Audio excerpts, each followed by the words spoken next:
जिल्ला समन्वय प्रमुखज्यूको उपस्थित भइसकेको छ। यही ब्यानरलाई विभिन्न राजनीतिक दलका प्रमुखहरू, विभिन्न जात जाति वेशभूषा सम्पूर्ण व्यक्तित्वहरू यहाँ उपस्थित हुनुभएको छ। यो र्यालीलाई, महानगरको र्यालीलाई मेन मुख्य ब्यानर मानेर यो ब्यानरभन्दा पछाडि यहाँहरूले फलो गरिदिनु हुन म विनम्रतापूर्वक अनुरोध गर्दछु।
आम सद्भावका निम्ति विभिन्न समुदायबाट, जातीय, धार्मिक तथा क्षेत्रीय समुदायको तर्फबाट प्रतिनिधित्व गर्नुहुने सबै समुदायका प्रतिनिधि तथा नेता साथीहरू, यो सहभागितालाई साथ दिनको लागि यहाँहरूको उपस्थिति र यो सभामा स्वागतका निम्ति सडकका किनारामा बसेर हामीलाई स्वागत गर्नुहुने सबै नागरिकवासीहरूप्रति हार्दिक शुभकामना र धन्यवाद अभिवादन व्यक्त गर्न चाहन्छु।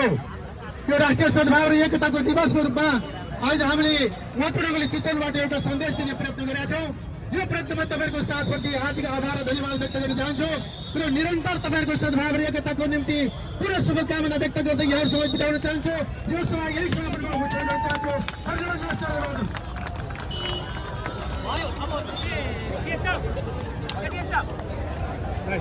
सूचनाको आधारमा राजनीतिक दलको पनि यो जिल्ला प्रशासन कार्यालयको सिडिओ साहबको एउटा महत्त्वपूर्ण इनिसिएसनमा जुन आयोजना गरी हामी 3 घण्टा बिचमा आज यत्रो लगभग 4000-5000 आम नेपाली नागरिक चितवनवासीको उपस्थितिले एउटा सद्भाव कायम हुने गरी यो चितवन जिल्ला एउटा महत्त्वपूर्ण हरेक कालखण्डको आन्दोलनमा चितवन एउटा सही मोड लिएर देशव्यापी सञ्चालन हुने कुराले यो सन्देशले आज चितवनको सद्भाव प्रेलीले देशव्यापी रूपले एउटा सन्देश दियो। सबै जात जाति र एकता र धर्ममा सद्भाव काम